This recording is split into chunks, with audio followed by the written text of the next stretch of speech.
Tick-tock, time to rock. Good evening, good afternoon, good morning to everyone who's watching from all over the world. I'm your friendly neighborhood philosopher, David Wood. And with me now is the mighty one, Hatun Tash. Peace of Christ be with you, brother. How are you? Good. Hatun, before we get started on our topic and so on, why don't you introduce yourself, tell everyone about what you do. I'm Christian. I'm from Turkey. Currently, I am based in England. What I do, the part which is like linked with this live stream, I guess I engage with Muslims in public platforms. That will be a place called Speaker's Corner, where we get to meet with Muslim missionaries and have debates and discussions, where we get to preach Gospel of Christ. Also, I do lots of street preaching and Bible studies in the mosques or around the mosques. Mm-hmm. All right, and I'm trying to think. Are you the only woman I've ever had on the live streams with me? I'm sorry if that is the case. Oh, no. I did have Karen Cross speaking about abortion on here. I'm trying to think, but okay. Yeah. Now this is it's very interesting to have Hatun on with us because a lot of us think that she's the one who actually is causing even Muslim scholars to admit and acknowledge the differences in the various versions of the Qurans that exist around the world today. And we'll talk a little bit about this later, but Hatun did this basically by collecting Qurans from around the world and putting them in the faces of Muslims and saying, is this the same word as this? Oh, it's not? Then these are different Arabic Qurans, aren't they? And to this day, Hatun, whenever I play video clips of you showing these different versions of the Quran, like clockwork, almost 100% of Muslims that I show this to will say, no. Those are just different translations. There's only one Arabic Quran. When you show people those Qurans, are those different translations or are those different Arabic Qurans? So they are different Arabic Qurans. Their name is different. Text is all Arabic inside, but in somehow, even though Muslims see it's Arabic, they want to express that it's the same. Or if they haven't seen in a physical copy, they would say, oh, it's just a translation from one Arabic to another Arabic. Or the verse is, actually, I wrote them. Mm-hmm. Yeah, and I I hear that too. You printed all of the, how many you're up to now? Like 37. 37 different Arabic Qurans. And yeah, I've heard that. If people finally acknowledge, okay, those are actually different Arabic words there, they'll say nope, she's a liar. She went and printed up all these different Qurans herself and is changing words. And by the way, it's a little side note. The people who tell me that, the people who say that, they reveal something about the way they think, right? They reveal to me that when someone is refuting you, that person must be using deception, in which case they're revealing to me something about how they think, right? They think, oh, the way to get what you want in life and the way to get your point across is to make things up. So if this Christian woman makes a point and refutes me, she must be lying because that's how you make points. And but ladies and gentlemen, that's not how we make points. We make points by presenting facts. Now, you did get you have a request right here. Fred G. Sanford says, can you give a Hatun a shout out from Fred G. Sanford? The G is for gospel preacher. So there you go. You gotta, thank you. I don't know if you guys know who Fred G. Sanford is over in in the UK, but from a show called Sanford and Son. Go ahead. Yes, he's we know him. One of the things we have is so you show them the different Qurans. First, they would kind of look at it, and then they know it is different. Now, they try to first of all justify it, Mm-hmm. and then when they kind of tell me, yeah, I wrote it, all I do, I simply start saying, yes, I did take time, and then I did write it, and then I wanted to support the economy, so I went to Saudi Arabia or Jordan or Nigeria, wherever I got the Quran, and then I asked them to publish it, and then I sold it so that everyone is happy. But no, actually, it was lovely Muslims who published it and who uses them. Mm-hmm. And yeah, you're getting comments here. Yeshua Chai says Hatun invented the printing press. And so, yeah, Yes. I really think they're going to have to ultimately accuse you of building a time machine and being a time-traveling Christian apologist and evangelist, and going back in time and using your fake Qurans that you printed up to trick a bunch of Muslims into thinking that there are all these different versions of the Quran, and to using different versions of the Quran in different places around the world. And so, by Of the way, course, that brings sorry. oh, go ahead. Of course, that brings lots of questions regarding the power of Allah, because Allah is going to protect that one and only Quran. If I'm able to produce 37 different Arabic Qurans and able to sell it, it tells me, yep, I think I'm a little bit more powerful than Allah, and clever maybe. And very wealthy. Marion here says Hatun has all the money in the world, no problem for her to print 37 Qurans and distribute them worldwide. Yeah. Actually, Marion, Hatun only had to make up 36 Qurans because there's the one perfect Quran, and then she made up an additional 36 different different Qurans. So yes, very, very wealthy, and Hatun must have her own printing press, and she's a time traveler. This is what people have to go through to explain this stuff. Oh, by the way, side note, I saw a comment before we went live from Truth and Courage, one of the Muslims who responds to us here, and check out this comment, everyone. I screenshotted it. Truth and Courage said, David Wood is a liar, that is, who follows massive ad-Dajjal. Dajjal is sort of the Islamic Antichrist figure. He is no follower. The guy admitted long time. I saw a video where he went to Jerusalem and he says David Wood met the Dajjal. So Truth and Courage is telling people, don't listen to me because I made a video when I went to Jerusalem and I said that I met the Dajjal. So notice, don't trust David, don't believe him. He admitted that he met the Dajjal. Now, if you actually go to the video that Truth and Courage is talking about, it's the one where I was on the Temple Mount, right? Where I went up to Al-Aqsa and the Dome of the Rock. And I was walking around there and I saw a one-eyed cat. There was a cat with one eye. And so I said, everyone, I have found the Dajjal here outside the Dome of the Rock. And that was it. And so now you have Truth and Courage running around. David Wood admits that he met the Dajjal. He admits it. My goodness, what an amazing religion this is, ladies and gentlemen, that these are the people who are here defending it. All right, everyone. Well, we're going live here at 4 o'clock Eastern time, mainly so that people who are in the UK and maybe Europe, maybe I understand it. The farther you go east in Europe, the later it is. But we're making this available, trying to get it a more friendly time for European viewers here with some of the live streams. Probably in upcoming live streams, because I have gotten requests to go even earlier. For people in other parts of Europe, so maybe like 2 o'clock or something. So probably here in the coming weeks, try to get some live streams in at 2 o'clock. But all right, so we have our topic. We're going to be looking, the topic I put on the screen is, why are there so many different Qurans?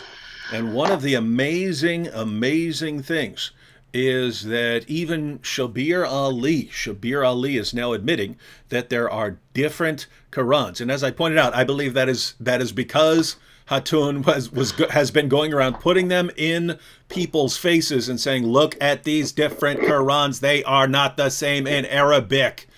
And so you've got all these Muslims who've been taught all their lives by their leaders, by their apologists, that there is exactly one Quran and there has never been any other Quran.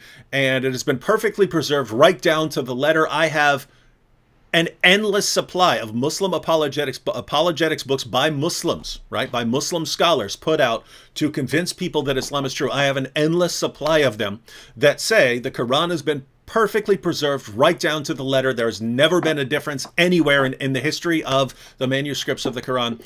This is what Muslims are taught. And then you have someone like Hatun come along, put them up in their faces and say, these are different. And then the Muslims start wondering why. And they'll accuse her, oh, you must have printed those yourself. Why? Because my leaders told me something different, and my leaders would never lie. Yeah, they would. But they don't believe that, and so they keep going to their leaders. Why are there these different Qurans? Why are there these different Qurans? They're putting them on the screen. Why are there these different Qurans? And one approach is to just say everyone's lying, and the other approach is the one that we're going to see Shabir Ali take, and Shabir is going to acknowledge that there are different versions of the Quran depending on where you go in the world, and he's going to try and give us an explanation for why we have all of these differences. Now, Hatun, you've seen the video by Shabir. We're going to go through the entire video, except for like the end where he just says you can follow my ministry and stuff like that. But as far as the content goes, we're going to go through Shabir's entire video. Hatun, what do you think about Shabir's overall presentation here? Actually, I feel sorry for him that he was put in that place to explain it. But I think it was 2016, Shabir Ali expressed that he follows the 1924 Quran. And in a sense, I am grateful that now Muslims are aware, actually, now there is the internet, there is a Sheikh Google, there is a Sheikh YouTube, and there are people asking questions. Therefore, Muslims are leaving Islam. We cannot lie to our Muslim brothers and sisters anymore. Let's simply make 15 minutes video to answer this once for all. So overall, he's gonna try to justify those different Qurans are simply complementary to one another. Mm-hmm. And I'm sure in this live stream we'll be touching on some of the issues, but we'll certainly be having many future discussions on whether Shabir is accurately explaining why we have these different Qurans. The important point that we want to draw to here is he is acknowledging that there are different versions of the Quran with different words. And ladies and gentlemen, the main question I would have for Muslims is, why then do your leaders and your apologists tell you perfect preservation right down to the letter, when even your Muslim apologists are now coming out admitting, no, that's not true, that's actually false? Why did they spend years lying to you? Because that's all it is, it's a lie, right? If a Muslim wants to say, hey, we basically have what was revealed to Muhammad, I can see them saying that. But when they say perfect preservation right down to the letter, and they've read their sources, they're flat out lying. And that is the question. Why do Muslim leaders and Muslim apologists lie, just flat out, indisputably lie to people? Why do people like Jamal Badawi, who says that God protected the Quran perfectly, why do they lie? That's a big question for the Muslims who are watching. All right, should we go ahead and start checking out these video clips? Yep. All right, so ladies and gentlemen, we're going to again go through. Now, Shabir has posted actually a couple of videos on this. We're going to go through one during this live stream, and Shabir's actually going to give multiple explanations for why we have different versions of the Quran. But here we have just the sort of clip to start it off here. Let's see what he says. Peace and the mercy and blessings of God be with you all. I'm your brother in faith, Shabir Ali. In this segment for Let the Quran Speak, I want to discuss with you the history of the rise and development of readings and manuscripts of the Quran.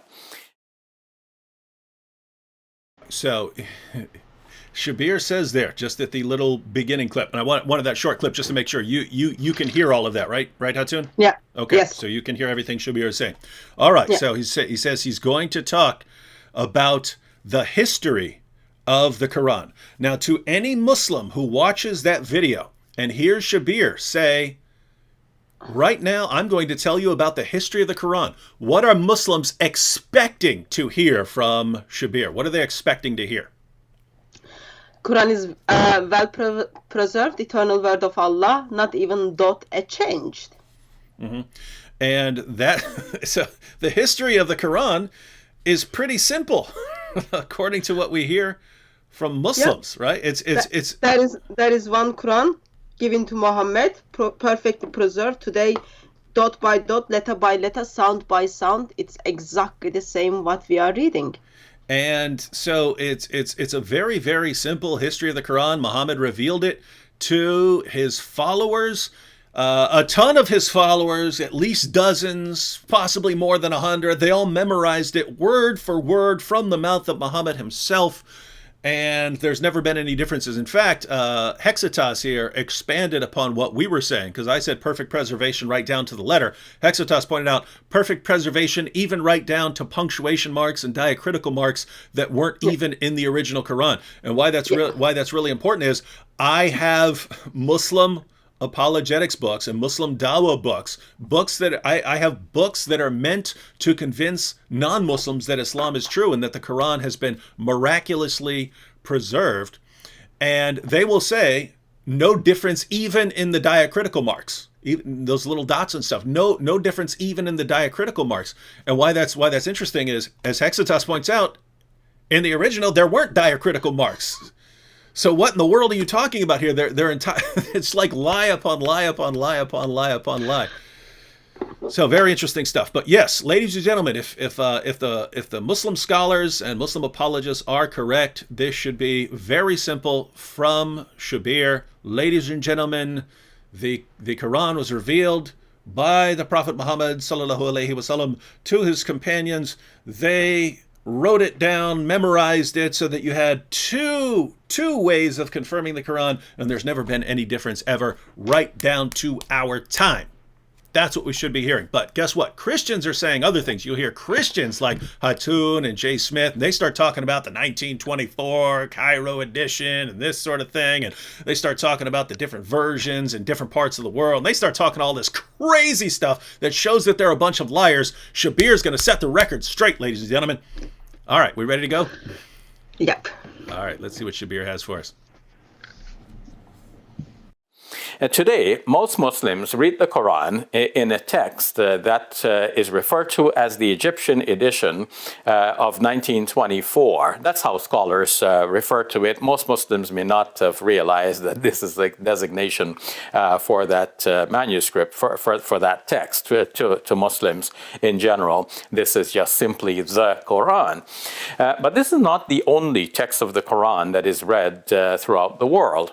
In North Africa, there is a slightly different text that is based on a slightly different reading, mostly corresponding to what we read in the rest of the world, but with some slight variations that do not affect anything that Muslims believe and do not have any major impact on any Muslim practices. And then too, in some parts of Africa, there is another reading of the Quran and a matching manuscript that is prevalent. And here too, we find some slight variations that do not affect Muslim beliefs and do not affect Muslim practices in any significant degree. Wow, wow, wow. So much packed into that. And Shabir's just getting started here, ladies and gentlemen. But notice he starts off by saying most Muslims follow the 1924 edition of the Quran. Hatun, that's something I've heard for years. I've said that for years. Jay Smith has been saying it for years. You've been saying it for years. I've heard Christians say it over and over and over and over and over again. When we say it, Muslims say, what are you talking about? We follow the original Quran as laid down by Prophet Muhammad. What are you talking about, 1924? The 1924 is the same as the Quran that was during the time of Prophet Muhammad. That's what we hear, and now you have Shabir Ali. Actually, what Muslims really follow is the 1924 Cairo edition of the Quran. This is amazing stuff. What do you think of Shabir here? And then, of course, he explains that actually they are not even aware of that. They are following the 1924 Quran. I think it might be helpful for us to give a little bit help to Shabir Ali. So 1924 Quran, 10th of July 1924, it has been officialized in Cairo. And then later that year, with some additions, they made another Quran. And then in 1936, it has been officialized for Egypt. Mm-hmm. And then, of course, after we look at the Islamic history, and then we see all of those Qurans went under the river in Egypt. The ones like differ from one another.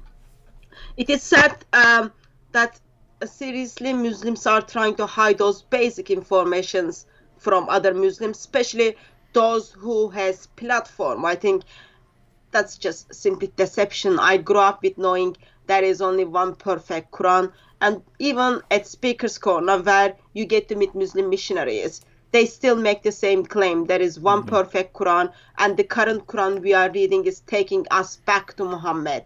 Yet now, Muslims don't have much options to tell us, yes, we've got the Quran from 1924. I am sure David Wood is much younger than that, but 1924 is like not that back. It's like 90 years. Yeah. So now earlier you said you feel sorry for Shabir Ali. I'd like you to explain what you mean by that, because I feel sorry for him, but I feel sorry for him because he's going to catch a backlash from Muslims. He's going to catch a backlash from his. Is that what you meant? Yeah. So there was a debate in England 2016, I think, or 2015, between Shabir Ali and Jonathan McLatchy, and there was a question on the Quran has been asked. In that question, in that time, Shabir Ali said he follows 1924 Quran, and then suddenly Muslims in the room start showing him a note to just simply telling him unpack what you meant, because that was a very big deal. Since then, he's not that much favorite anymore. But now, I don't know, but probably he's already getting messages from Muslims that why this information is public. One of the different things between Muslims and Christians is, if I make a mistake, and I do lots of mistakes, by the time from Speaker's Corner to home, I even get phone calls on the train because I said something at Speaker's Corner that was theologically wrong, or I misrepresented. That video already went up on YouTube. Christians would call me and then tell me that I made a mistake, and they would explain it to me. And following week, I have to turn up there, and then I would say, I'm sorry, I stand corrected. But one of the things with Islam and with Muslims is you don't express those things publicly. So for 1400 years, if you just get rid of first couple of centuries, because Muslims were quite okay to have different Qurans, but last 1,000 years, Muslims are saying to one another, there is only one perfect Quran. In the mosques, today they are still teaching and preaching there is one perfect Quran. Yet, a Muslim who has got platform stood up a couple of weeks ago and then said, actually, you are not aware of it, but the Quran, you are kind of saying the Quran of Muhammad is only dated in 1924. That is sad, because now Muslims are kind of gonna not like him. Yeah, and that's so, ladies and gentlemen, that's what we mean when we say we feel bad for him. And notice why Shabir has been put into this position. He's been put into this position because Muslim scholars and Muslim apologists have been lying to Muslims for centuries, telling them perfect preservation right down to the letter. And now, notice, it's Christians who are the ones going through the Muslim sources, going through the Muslim manuscripts, getting different versions of the Quran from around the world to show Muslims that they've been lied to, till we get to the point where even a Muslim apologist like Shabir Ali has to admit, no, we actually have different versions of the Quran in different parts of the world, and the Quran that Muslims follow today is the 1924 Cairo edition. Shabir has to admit this. Why does he have to admit that? Because it's true, right? And so Christians are the ones that have to tell Muslims the truth. And now Shabir is actually telling the truth about acknowledging some important facts about the Quran. And the response from Muslims is going to be, how dare you, Shabir? We condemn you, Shabir. How dare you say that there are these, how dare you speak the truth, Shabir? It's like the community prefers a comforting lie than a discomforting truth, right? They would prefer, hey, lie to me if it makes me feel good about my religion. And if you tell me the truth about my religion and it's something I don't like, then I don't want to hear that. I don't want to hear the truth. And notice this goes back to the very companions of Muhammad when they're sitting there burning manuscripts to cover up the differences, to pretend that, hey, we have this, we're going to put out this single authoritative Quran. They would rather have just complete unity and have everyone think that they're on the same page with this Quran. And if they have to burn all of the evidence, they don't care. It's better. It's a comforting lie is better. This goes back to the earliest stages of Islam, and no surprise it comes down to the present. And when someone differs, when someone says, no, we actually need to acknowledge the truth here, otherwise everyone's just going to expose us as liars. We have to acknowledge the truth here, and he's the one who's going to get in trouble. So notice, the Muslims in the chat and Muslims around the world, they're going to be mad at Shabir Ali for admitting basic, indisputable facts about the history of the Quran. They're going to be mad at us for using clips of Shabir Ali to expose the lie that's been going on. They're going to get mad at us. They're going to get mad at Shabir. Who are they not going to get mad at? Muslims aren't going to get mad at the people who've been lying to them for years. Those are the people they're not going to get mad at. Whereas in Christianity, it would be the exact opposite. If our leaders and our apologists spent years lying and then someone exposed it, we would get mad at the liars. In Islam, they don't get mad at the liars. They love the liars. They hate the people who come along and refute the lies. Why is it? Why would the true religion need this, ladies and gentlemen? Why is a true religion built upon this foundation of lies? Okay, Hatsu, the other important thing that Shabir acknowledged there in that opening, so he acknowledged that Muslims follow the 1924 edition of the Quran. And then he pointed out that he made it sound like there are two additional versions of the Quran. One, it sounded like he was from Northern Africa, and one from Africa.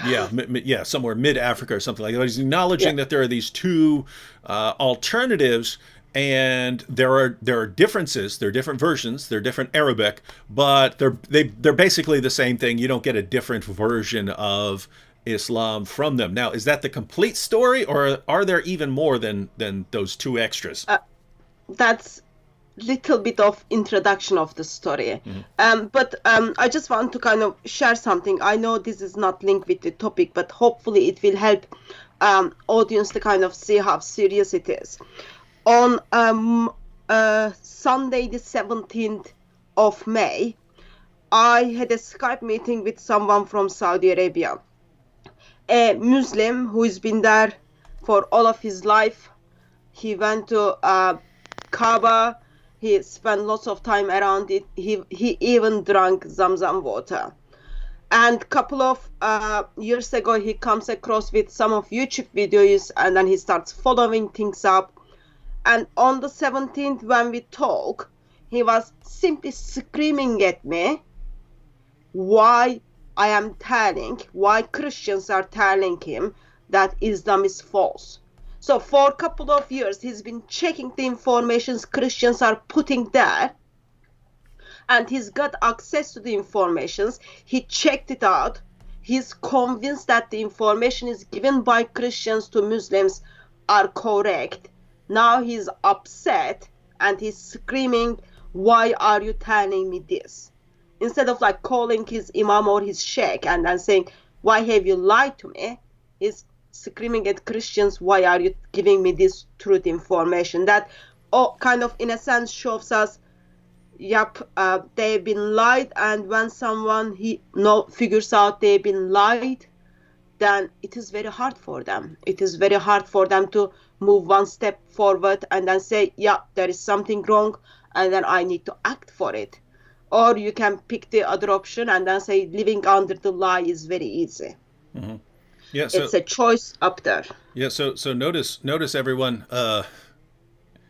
it's Christians telling the truth, and a Muslim in Saudi Arabia getting mad. Why are you telling me this? You know you're hurting my feelings by telling me the truth.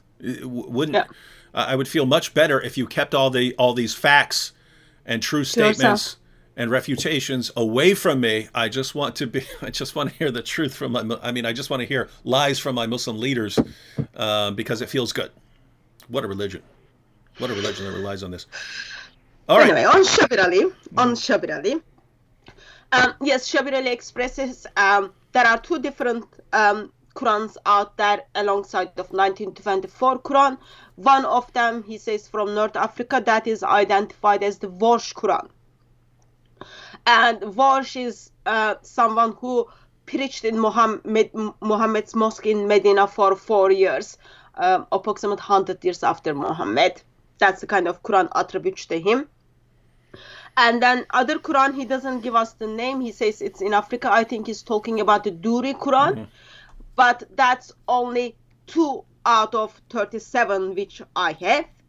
Or according to Islamic tradition, that would be 2 out of 30 different Arabic Qurans. And then he also expressed, there are small differences, slightly differences, variations between them. Nothing impacts in their faith. I would simply say that's not true, because when we look at the Warsh, so the current Quran Muslims are reading 1924, so-called 1924 Quran is identified as the Hafs Quran from Kufa. The Quran which people use in North Africa, that will be in Morocco, that is Warsh Quran. Today's copies between Hafs Quran and Warsh Quran, there are over 1,300 differences, textual variations within them. No, there aren't. There are 0. Yes, they were 0. They were 0 until Shabir Ali put this video up. Since then, we've got over 1,300 textual variations between them. And yes, none of them gives different God. Yes, none of them gives them different Muhammad.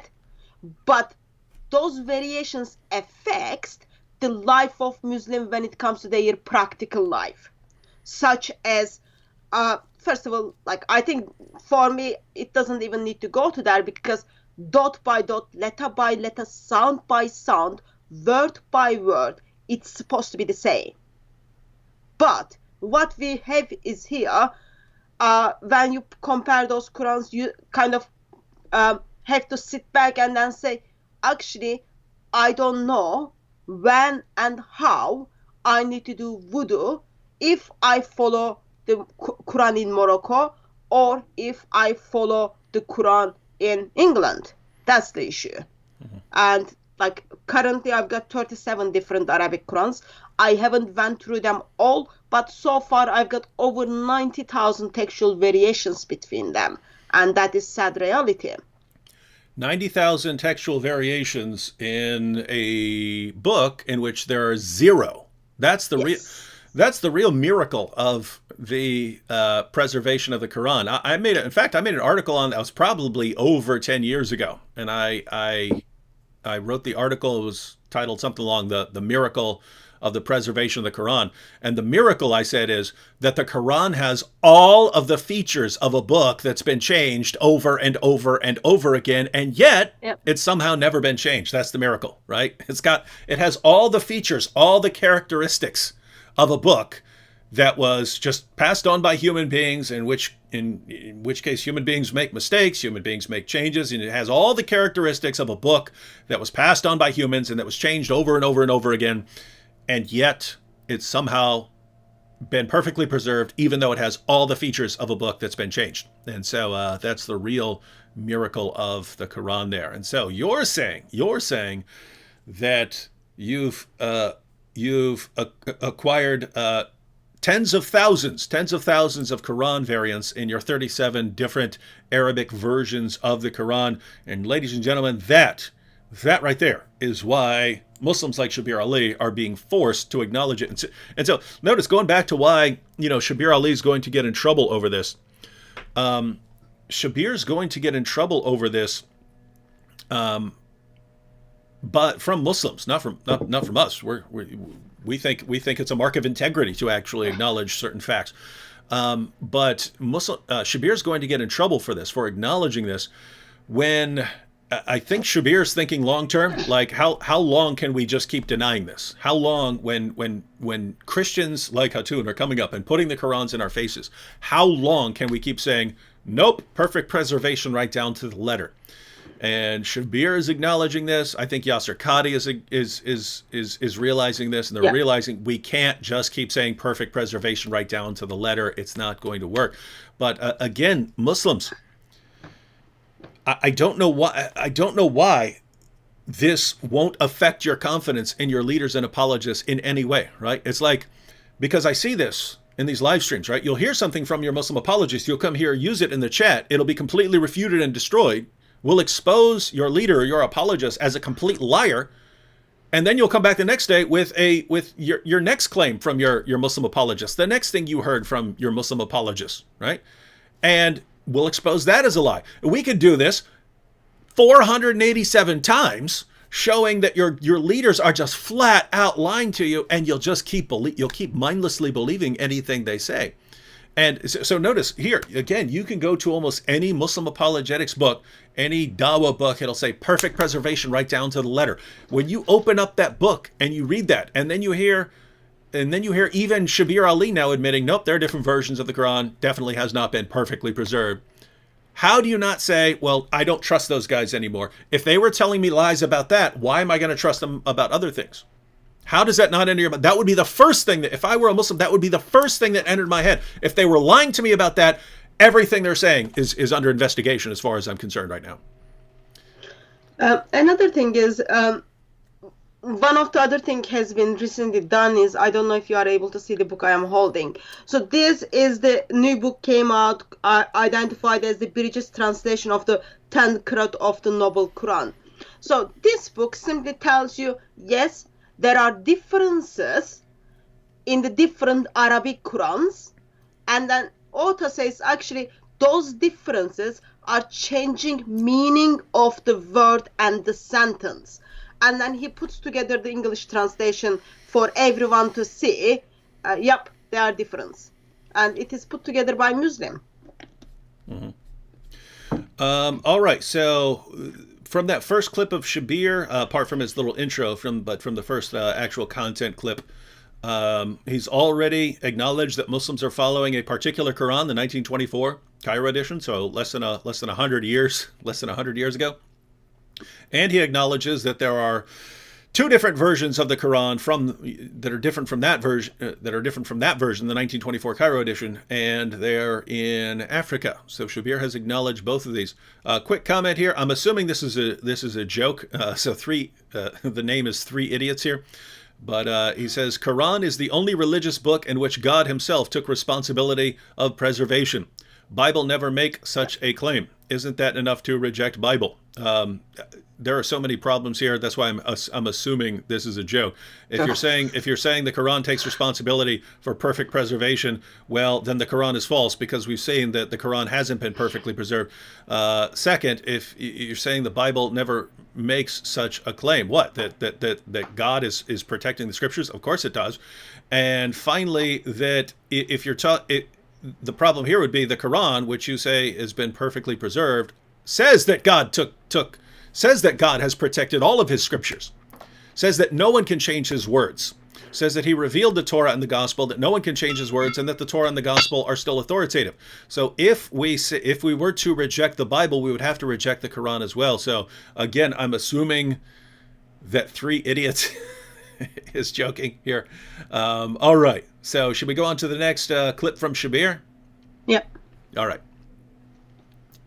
Ladies and gentlemen, Shabir Ali giving Muslims more history of the Quran that they never hear from Muslims, but have been hearing from Christians for years. And now Shabir is acknowledging what we say. So how do we make sense of all of this? We want to retrace the history of how these manuscripts became divergent. How is it that we have a variety of readings of the Quran and manuscripts to match, or rather even now printed texts to match? Now, today, in a Muslim college in which imams are being trained to serve the community, an imam, if he specializes in the recitations of the Quran, he may be taught as many as 10 different recitations of the Quran. And these 10 recitations complement each other. They basically, again, have no effect on the beliefs of Muslims, and they do not affect in any significant degree the practices of Muslims. So we want to get a grip of this. How did all of this come to pass? So now Shabir is acknowledging that Muslims who go to Islamic schools to learn the recitation of the Quran may learn as many as 10 different recitations of the Quran. We'll learn as many as 10 different recitations of the Quran, but he's saying you don't get a different Islamic belief. And notice he says it doesn't affect practice in any significant way. So he's acknowledging that it might affect practices in certain ways, just not any really major way. Once again, ladies and gentlemen, this flies in the face of everything Muslims are taught all their lives. They're taught all their lives perfect preservation right down to the letter. Notice we barely started the video, and Shabir has already acknowledged no, Muslims follow the 1924 Cairo edition. There are multiple other editions. Muslims who go off to Islamic seminary may learn as many as 10 different recitations of the Quran. But at the end of the day, those differences in these different recitations in different versions, they're not things that would affect core, essential Islamic doctrine or practice. And the reason that stands out, ladies and gentlemen, is that is exactly what Christians have been saying forever. When Muslims say, "What about all these textual variants in the history of your Bible?" Well, guess what? Anytime you have human beings copying down giant books, you're going to end up with tons of textual variants. You never end up with textual variants that affect core Christian doctrine or practice. And Muslims say, doesn't matter. That's not what we're talking about. If one letter's been changed, your book's completely corrupted, can't be trusted, it hasn't been preserved by God. And now you've got Muslims, yep, there are all these variants of the Qurans, there are different versions of the Qurans. And by the way, Shabir's just getting started. He's going to say so much interesting stuff here. But his takeaway is, it's not really important because it doesn't affect core Islamic doctrine or practice. So notice what Shabir is saying. If these differences don't affect, core practice or belief, then it's not really a significant issue. Well, great. Then there went all of your objections to the history of the Bible, ladies and gentlemen. There went all of them. They all just went bye-bye by that admission. Notice what Muslims do. What your average Muslim does is, he says, Quran's been perfectly preserved right down to the letter, and if there's any variant anywhere in the history of the manuscript tradition of the Bible's been corrupted, can't trust it, your book is garbage. And Shabir's coming along, nope, there are all kinds of differences, there are different versions of the Quran, and they're okay because as long as they don't affect core doctrine or practice, that's not really corruption. So now it's not corruption, ladies and gentlemen. This is amazing stuff. Hatun, what do you think? I think before even we look deeper, there is something essential which people are, I think, intentionally forgetting. According to the Islamic tradition is, only the right recitation of the Quran is going to intercede for you on the Day of Judgment. If you've got already teaching your imams at the schools or colleges 10 different recitations, yet rest of Muslim world doesn't know, they're just reciting the Hafs version, which is the correct recitation, who is going to intercede for you on the Day of Judgment? There is a big theological problem, first of all, there. All you can do is pray and pray and pray that Hafs is the right recitation, which is going to intercede for Muslims on the Day of Judgment. If it is not, Muslims are already messed up. That's the first point. Second point is, I think Muslims are simply saying, it's just a recitation. When they say it's recitation, all they are trying to do is, it's how you pronounce the word. But that's not the case. What Islamic tradition is talking about, those Qurans have different names, and those words are written differently. Their meaning is differently. Therefore, you pronounce them and you recite them differently. And why do you have that issue at the first place? Yeah. People grow up all knowing there is perfect Quran, there is one perfect Quran. And now, people are at colleges learning there are 10 different recitations. That's just deceiving intentionally, and it is just wrong and wrong and wrong. And Shabir Ali talks about they complement one another. I think Shabir Ali thinks like it's the husband and wife, how they complement and make kind of complement one another. But in here, no, they don't complement one another, because there is one eternal tablet. Mm-hmm. How can suddenly we've got 30 different Arabic Qurans? And when he says 10 recitations, actually he's not talking about 10. When you break it down, he's talking about 30, because those 10s are the imams, but people are reciting what the students are said, and those students have different Qurans. In that sense, it is a bit disappointed, but it is good start. So when Sheikh Google takes over or Sheikh YouTube takes over, probably we will get to hear with all of them, with all of their meaning. Mm-hmm, mm-hmm. And so, yeah, it's imagine you've got Allah claiming that he has this most clear book ever. Throughout the Quran, Allah says over and over and over again, like a beating drum, that his revelations are clear. And yet, according to Muslims, he must have revealed it in all these different ways to try and convey what in the world he means. And even then, they still can't figure it out. And so, we've said it before, we've said it again. If we take Muslims seriously in their claims about their God and their book, Allah is the absolute worst communicator in all of history. Just imagine someone who needed, in order to communicate basic commands, had to say, "Hey, let me give you this verse in 7 different versions, and hope that you can figure it out." Then, very interesting stuff. But we're going to get to some explanations of Shabir Ali on why we have these kinds of things. All right, should we go on? Yep. Ladies and gentlemen, I give you Shabir Ali. Muslim scholars have made sense of this by referring to a tradition according to which the Prophet Muhammad, on whom be peace, said that the Quran has been revealed in 7 ahruf. And I have to come back and explain that term, ahruf. In any case, that tradition says you can recite of any of these, whichever is easy for you. And moreover, that each one of them by itself is complete, and each one serves as a healing. Now, to use comparable language from our Christian friends, we see that sometimes there is the statement, that which is sufficient for your salvation. So it looks like what this tradition is saying is that if you read according to any one of the readings, then this is sufficient for your salvation.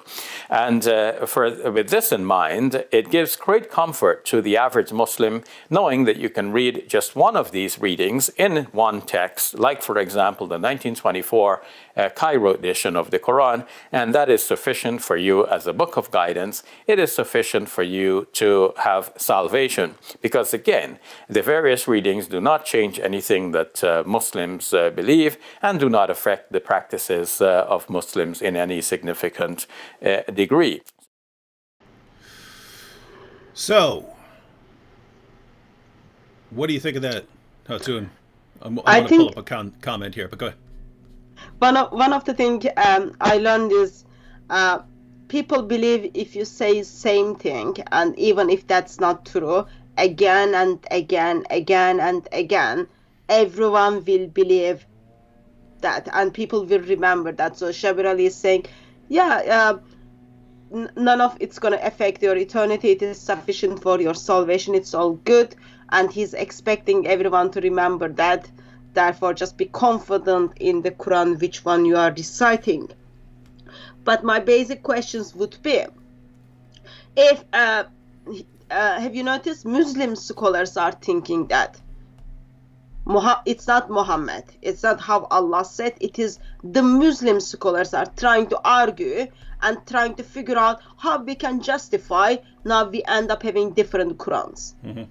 One of the way we can do as a Muslim scholar, we are going to say, we go back to tradition, and then we say, why Allah, in the first place, a man who cannot read and write? Arabs were not good enough to kind of recite one version, therefore Allah felt sorry for Arabs, and then Allah give them one verse in 7 different ways to Arabs, so Arabs can remember that. That's just all like big mess and confusion.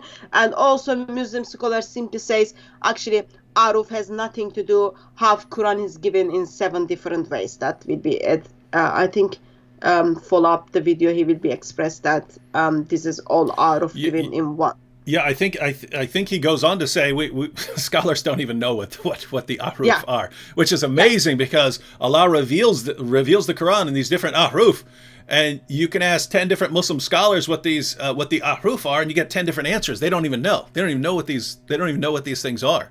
So this is interesting stuff. Check out this comment here because this is very typical. Forza here says not differences in the content, differences in pronunciations, but the meaning of the word don't change. It's just like the difference in the pronunciation of Irish English versus USA English. So the difference between these different versions of the Quran and these different recitations of the Quran is like the difference between an Irish person speaking English and an American speaking English. The Irish person would say, "Me frosted Lucky Charms, they're magically delicious." Whereas an American would say, "My frosted Lucky Charms are magically delicious." And you see, those are the only differences we're talking about here. Hatun, is Forza correct here? No. No? So it's more than mere pronunciation. So it is written differently. Therefore, it is pronounced differently, and therefore the meaning is different. Okay? There is a difference saying a book versus books. When I say a book, I'm talking about only one book. If I am saying books, I'm talking more than one book, minimum 2. There is a difference saying you, and there is different meaning and saying they are 2 different things, or fight and kill, they are 2 different things. They are written differently, they are pronounced differently, and meaning is differently. One of the things you can do is I forgot the name of the person who is making the comment. If you just simply get this book. We did have a request. Could you hold that up a little more and give the title of the book, because someone clearly wants the book. So it's Bridges Translation of the 10 Qirat of the Noble Quran. Yes. Okay. And it is from Fadl Suleiman. This book just tells you it is not how you pronounce it. It says meanings are different, and author makes it easy. Meaning is different in Arabic as well as different in English. Okay? Yep. And in English, fight and kill is different. In Arabic, fight and kill is different. In English, book and books are different. In Arabic, that's different as well. Or other very basic question is, Muhammad gets so upset and cries that poor Arabs, they can't even read, they can't even get on with the language. Why would Allah send to one tribe different versions of one language? That doesn't make any sense. If they're, first of all, we have to clarify. It can't possibly just refer to different pronunciations, because during the time of Muhammad, even people from the same tribe would disagree in their recitation of the Quran. So they're from the same tribe, they spoke the same dialect, and they're using different versions of the Quran. So this isn't simply different pronunciation. But I'd like to point out, Forza, if we actually go through, when we're talking about, you basically got different things. One, you have manuscripts today, and you can line up the manuscripts side by side. So if you line up the Hafs and Warsh and so on, you see differences. They're not simply different pronunciation, there are different words there, right? But if you go back to Muhammad's early reciters of the Quran, people like Ibn Masud and Ubay ibn Ka'b and so on, you find things like this. So if you read Surah 33, verse 6 of the Quran, It says in the version you have today, the prophet is closer to the believers than their own selves, and his wives are their mothers. So that's what it says. The prophet is closer to the believers than their own selves, and his wives are their mothers. Right? Let me read to you a comment from Yusuf Ali's translation of the Quran when he adds a comment at the bottom. Here's his comment. In some qiras, like that of Ubay ibn Ka'b, occur also the words, and he is a father of them, which imply his spiritual relationship and connection with the words, and his wives are their mothers. So notice, if you read the Quran today, it says, prophet is closer to the believers than their own selves, and his wives are their mothers. But if you went to Ubay ibn Ka'b's version of the Quran, it says, and he is a father of them, meaning Muhammad is your father. Your sort of spiritual father, spiritual sense. The words, he is a father of them, are not in your Quran.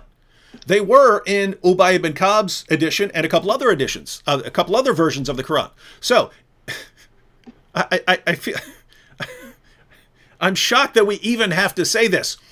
Is a verse of the Quran that says, and he is a father of them, and a verse of the Quran that doesn't have that, it doesn't say he is a father of them at all, is that a different pronunciation? Is that a different pronunciation?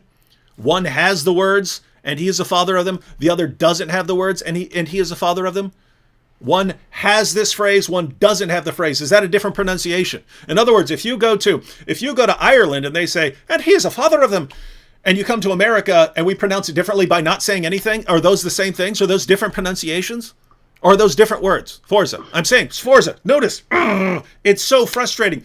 Forza, why are you saying it's different pronunciations? Why? Because here's how it works. Your leaders tell you, perfect preservation, right down to the letter. And you run out and go, the Quran has been perfectly preserved, right down to the letter. And then you ran into someone like Hatun who said, actually, no, here are all these different versions of the Quran. So you ran back to your Muslim leaders and said, oh my goodness, she's showing me that there are different versions of the Quran. And the same people who lied to you at the beginning lied to you again and said, no, those are just different pronunciations. There's no difference in the words. There's no difference in the meanings. So now you're running out going, you see, my leaders, the same ones who lied to me the first time, they told me this. It's false. It's false. As this live stream continues, I'll give you example after example after example after example after example of changes to the Quran from your own Muslim sources. What does it take? What does it take for you to realize that your leaders are lying to you? Because apparently they could tell you absolutely anything and you'll just believe them, no matter what. This is amazing. And now you've got Shabir Ali even admitting that there are these differences. And he's not talking about pronunciations. Forza, go ahead and ask Shabir Ali, are you just talking about differences in pronunciations? That's not what he's talking about. That is most certainly not what he's talking about here. So try to break out of this box that your leaders have put you in. Try to break free of these mental chains that keep you from ever thinking rationally about these topics. All right, Hatun, anything else before we go on? I don't know if it's possible, but I'm going to kind of share a screen with you. I don't know if you are able to. Are you able to see my screen? So I've got like a book on my screen. No, yeah, let's see. Yes, I can put that up. All right. So this is the picture from the book, which I just show it to people. Okay. Just to make a point, actually, it's not the pronunciation. It's not like Irish people pronounce things different from the American people. Mm-hmm. So Muslim author is telling me, this is like page 4 of the book. He just like started the Quran, okay, just page 4. Chapter 2, verse, it's too small for me to see, verse 35. He says, because Arabic is different, Arabic is pronounced differently. Arabic has been pronounced differently. Therefore, this word where it says, yet Satan made them sleep, okay, that's Arabic word. This is the English translation, if you think this is the Irish English, okay. When you come to the US English, it says, yet Satan removed them.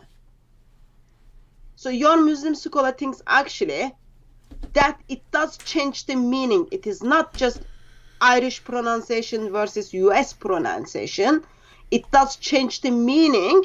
Therefore, I need to express that.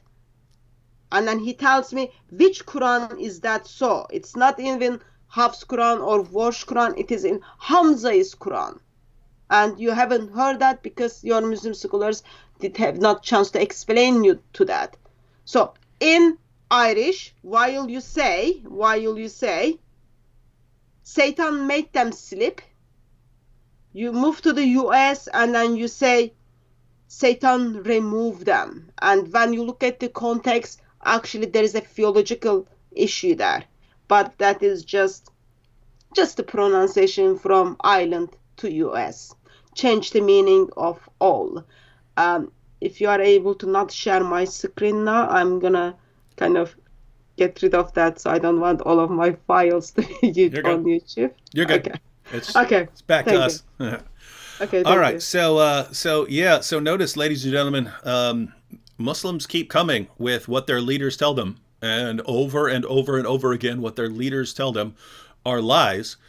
People like Shabir Ali are acknowledging. They're not coming out saying, "Oh, you've been lied to for years," but if you actually put together what he's saying with what you've been told, it's clear that you've been lied to for years. And how do the Muslims respond? By telling us what their leader said again. Wow. Or you get the Muslims who looks at those differences, they see it, and they want to do nothing with Islam, as well as they don't want to follow their imams and their scholars anymore because they have been lied. By their imams, by their scholars, by their mother and their father, and now they've got nothing to do with Islam. They don't want to do anything with Islam. Therefore, what we see is, Shabir Ali sees there is a need to just make a video to explain what's happening behind the doors. All right, should we go on to Shabir again? Yep. He's going to keep giving us some awesome content here. Thank you, Dr. Ali. Here we go. So it's not like one of these readings is going to tell you that there is only one God, and another reading is going to say, hey, wait a minute, there is another God along with God. No, the central beliefs of Muslims are all unaffected by these variety of readings. But now, the tradition says that the Quran has been revealed in the 7 modes. Now, I said ahruf previously, that's an Arabic word, and the singular is harf, which means letter. So it literally means 7 letters. But this word could also mean edge. The word harf could mean edge. So maybe it means 7 limits. And in fact, Muslim scholars have not been able to define this term with any unanimity. And a wide variety of opinions have been given as to what this term means. What does it mean to say that the Quran has been revealed according to 7 edges or 7 letters? It may mean, according to some scholars, that the Quran has been revealed according to 7 dialects of the Arabic language. So whereas there was today one standard Arabic language, which is called Modern Standard Arabic, the language that is the language of textbooks and newspapers and magazines and news broadcasts and so on, that being an official language, there will be a wide variety of spoken languages in the Arab world. To the extent that sometimes the people of one region cannot understand the people of another region, though each one understands themselves to be speaking the Arabic language. Something like this may have prevailed even within the lifetime of the Prophet Muhammad, on whom be peace. So there were regional dialects of the Arabic language, and it looks like the Prophet Muhammad, peace be upon him, may have permitted his companions in the initial phase to recite the Quran in terms of its meaning, to express that meaning in their familiar terms and their modes of expression according to their dialects. Is everyone hearing what he just said?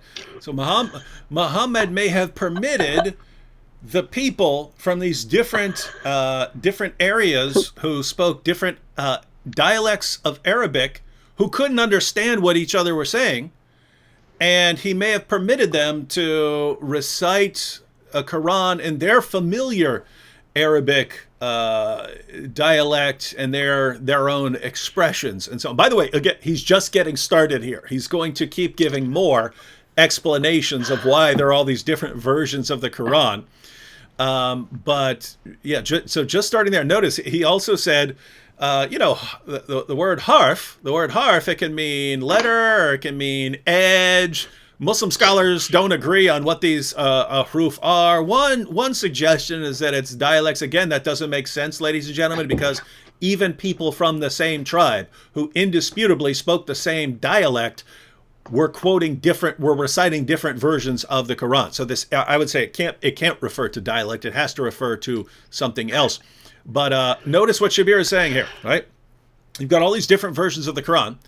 Muhammad explains it by saying, "Oh, but the Quran is revealed in these 7 ahruf." And you ask Muslim scholars, "Well, what in the world does that mean?" We don't know. We have no idea what it means.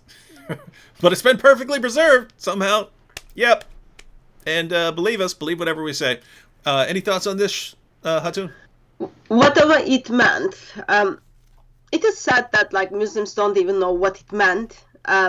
Or what it means today, but clearly that's not the correct, because that's the case Muslim scholars are making. But whatever it meant, it caused Ubay bin Ka'b, whom Muslim needs to take the Quran from, whom Muslim needed to learn from, doubt in his faith, because there is a story where Ubay bin Ka'b hears different version of the Quran. They go to Muhammad, and then Muhammad simply struck Ubay bin Ka'b from his chest, and Ubay bin Ka'b says, "I didn't have that much doubt even in the time of Jahiliyyah, because now Muhammad is telling me, oh, Quran is revealed in 7 different ahruf."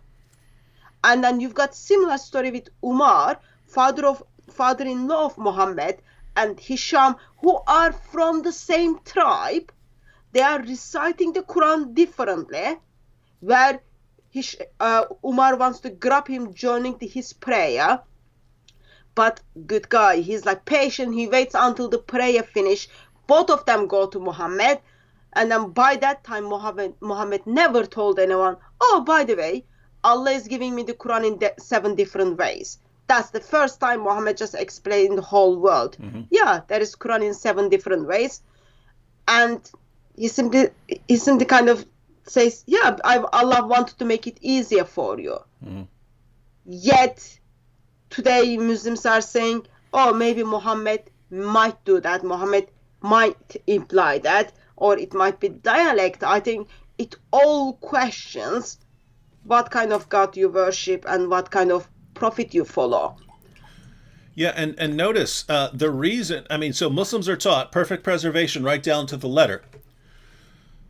Allah could have done that, but instead, according to Shabir and other Muslims, he revealed it in all these different ways, which are leading to all these different versions that we have today, which are leading to not perfect preservation, or what in the world do you mean by perfect preservation of one Quran? Well, there are all these differences, right? It's just one Quran. We all memorize the same Quran. Even in the time of Muhammad, they didn't memorize one Quran. And DJM here points out in the chat, he says, was the Quran revealed to the Prophet Muhammad 7 times, each time in a different dialect, right? And notice that's the problem, ladies and gentlemen. If Muslims in different areas who speak different dialects are reciting the Quran in different ways according to their own dialects, and again, it's not just pronunciation. It's not just pronunciation here. They're reciting different versions of the Quran.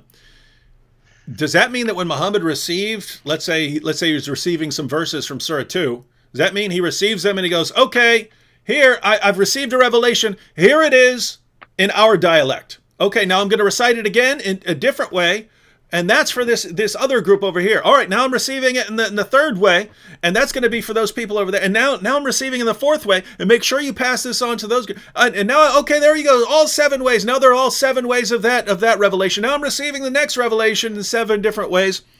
This is meant to help people understand the Quran. This is meant so that people can understand the Quran in their dialect. Is that the theory, Muslims? Is that your theory there? Because that's interesting. That's supposed to be only for Medina verses, by the way. Oh, good. Not like all of the Mecca verses.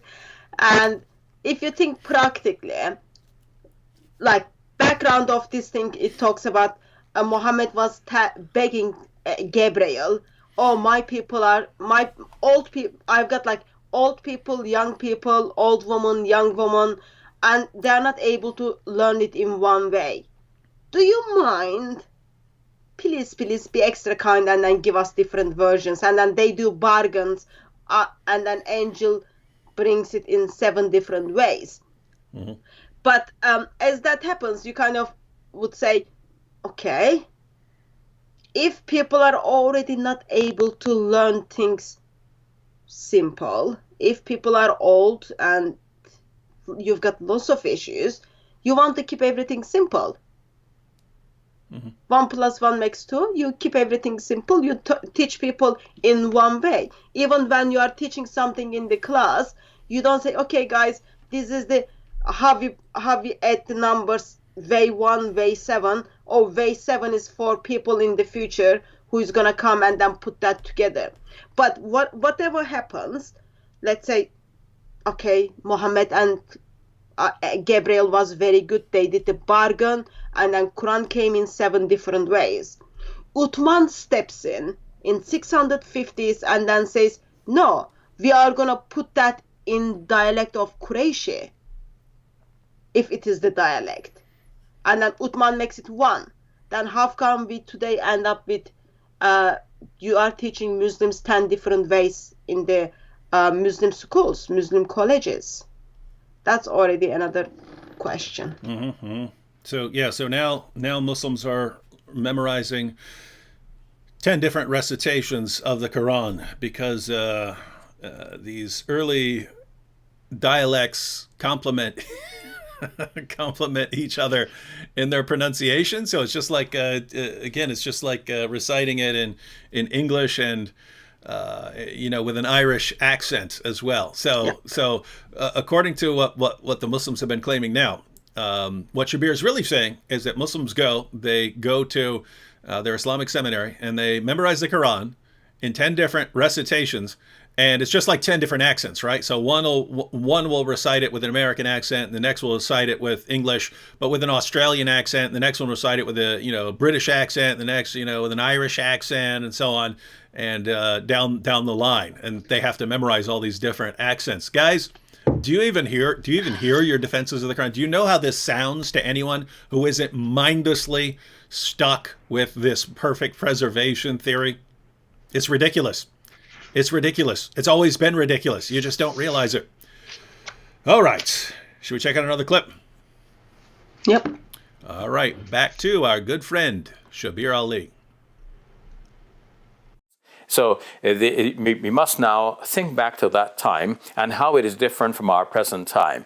In our present time, we have the Quran coming at the end of a long period of historical progression leading to our present time. And in our present time, we have people who are specialized in the Quran. They devote their lives to studying the Quran. So they have every tool and apparatus at their disposal to make sure that they're reciting the Quran in a very precise way. And we want to insist on the precise recitation, because if everybody goes changing the Quran this way and that way, eventually it can go way out of whack, and one would lose the essential message. However, this situation that we encounter now is different from the situation in the lifetime of the Prophet Muhammad, on whom be peace. In our present situation, we lay a great emphasis on preserving the Quran letter for letter, word for word, because we want to make sure that nobody's going to change it. In the time of the Prophet Muhammad, on whom be peace, the most important impetus was to ensure that the message of the Quran would be absorbed and put into practice and taught to others. So the precise words, which are the vehicles through which the important teachings are being disseminated, were not so important. The teachings were important, but the precise words to preserve them were not of paramount importance. They did not trump in importance the need for the message of the Quran to be absorbed, to be practiced, and to be taught by others. Wow, wow, wow. Wow. Wow, wow, wow, wow. So now we're moving into Shabir's second explanation. So the first explanation for why you have these different versions of the Quran is that you had different ahruf, which we don't know what that means, but maybe it means dialects, but we can't say. The word means edges or letters. The Quran is revealed in 7 letters or 7 edges, and we don't know what it means. One theory is that it refers to dialects when it can't actually mean dialects because people who spoke the same dialect had differences as well. So that's one part, but that's one part of it. That's one part of why there are different versions of the Quran. The second explanation from Shabir here is that while Muslims today are obsessed with the precise wording of the Quran, during the time of Muhammad, they didn't care so much. Their main focus was to get you to understand the message and the command that's being given to you. So, you have to pray, or you have to do this, or you have to do that. The main thrust was getting the gist across, right? Just get the gist. Just get the idea here. You don't need to learn precise wording. Who cares about that? Who cares about the precise wording of the Quran? So notice if you're understanding what Shabir is doing here, he's basically saying that Muhammad would reveal it to his companions. Muhammad would reveal a verse to his companions. His companions would then go tell other Muslims who aren't right there what Muhammad said, and they're not saying exactly what he said. They're just giving the kind of meaning. Oh yeah, he said we need to pray, right? But these other Muslims would memorize it in the way that was told to them, not the precise way that Muhammad revealed it. And so what they ended up with was those Muslims who heard the Quran from so-and-so, who heard it from so-and-so, who heard it from so-and-so, they're not reciting it the way Muhammad revealed to it. They're reciting it in a different way. And what happened after that was, they memorized it in this way. They memorized the Quran in a way that didn't come from Muhammad. It came from someone who's just kind of giving them the gist of the meaning. And Shabir's going to go on to say that later they had to deal with this because now people have the Quran memorized in all these different ways. And that's why Uthman has to crack down and say, well, we need to do away with all these other ways of reciting the Quran that just give the gist of the meaning and not the precise wording. So notice, Muslims of the world, according to what Shabir Ali is telling you here, it's Muslims today who are obsessed with precise wording. During the time of Muhammad, no, just get the basic idea. Get the basic idea of what the Quran is saying, and that's enough for you. And you can memorize the basic idea rather than the precise wording. What are your thoughts on this, Hatun? Just a question. What is this message of Quran is? I really still don't understand the message of Quran, which early Muslims had to focus on. Mm-hmm. That's just something question mark in my mind. But so today we've got printing press. Today we've got check Google. If the words of the Quran is being changed, it is very easy to spot it and then correct it. Mm-hmm. But in 7th century, we didn't have that luxury. So I would think, it should be more important in 7th century versus in 21st century. But according to Shabir Ali, people didn't care about dot by dot, letter by letter, sound by sound, word by word application of the Quran. But in 21st century now, since we've got Sheikh Google, since we've got printing press, we need to know what it is, dot by dot, sound by sound, letter by letter thing is. Yeah, so everyone, I hope you're getting all of this, because notice, according to Shabir's theory, the Quran gets more clear over the centuries than it was at the beginning, right? It starts off as a jumbled mess in 7 different dialects where they're giving 7 different versions of the Quran, even though we don't even know what those versions are, even if they apply to dialects. But there are these 7 different ways of the Quran. The Quran is revealed in 7 different ways. And in addition to that problem, separately from it, people didn't have to memorize any precise wording, even of those 7 different ways of reciting the Quran. They could just memorize the important point or the gist, and they could actually memorize it and recite it, because the important thing was to understand what Allah is telling you to do, not any sort of precise memorization of the Quran. It's later Muslims who become obsessed with getting the Quran exactly right. But Muhammad's own generation, the generation of Muhammad. Muhammad and his companions, they didn't care about the precise wording so much. So notice, it's later Muslims who decide what the precise wording is. And they have to say, oh, no, we think you were just quoting the gist. We think you were quoting one of the different ahruf. Yeah. So let's go with this one. And they do this over time until you finally get down to the 1924 Cairo edition of the Quran, and they finally figured out what the real Quran is. And that's the one that's been perfectly preserved for all time. Guys, do you understand what a mess this is? This is a mess. It starts off as a mess. It's still a mess today. And Muslim leaders are saying there's no mess here, perfect preservation. Everyone knows it. Everyone believes it. This is amazing stuff. This is wild.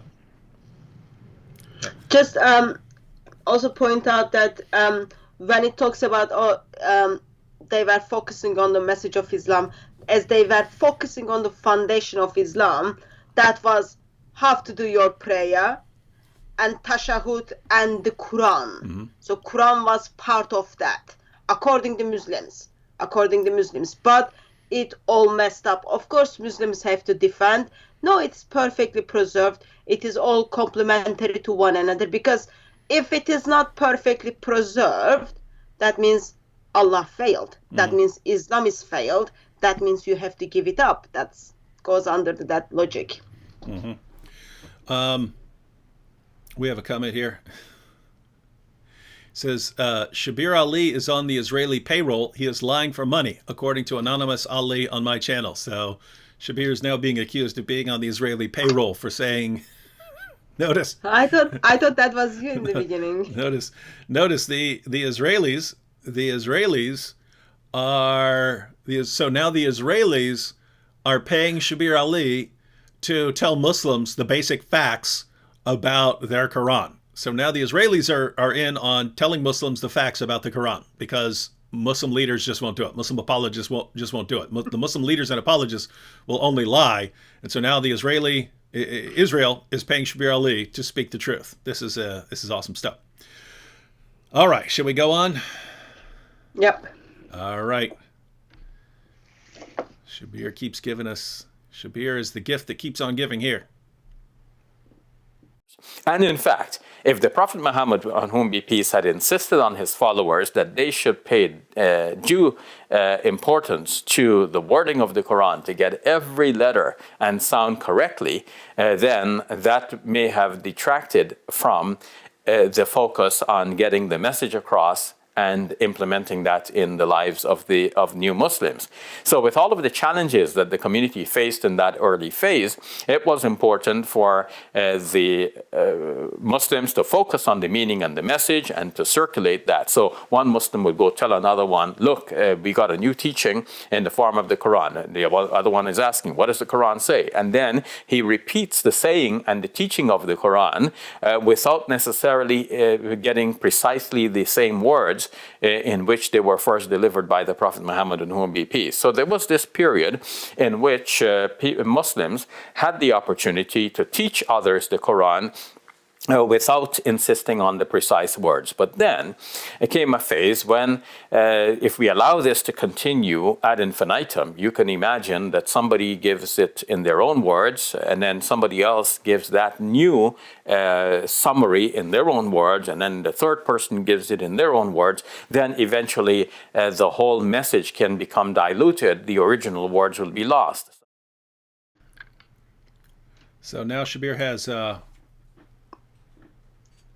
added another part to his theory. If Muhammad had insisted on the precise, correct wording of these Quran revelations, it might have turned people off, and they might have not really got the point if they're all focused on memorizing, the actual wording, correct wording of the Quran, and not just the gist and learning it in their own words, however they want to say it.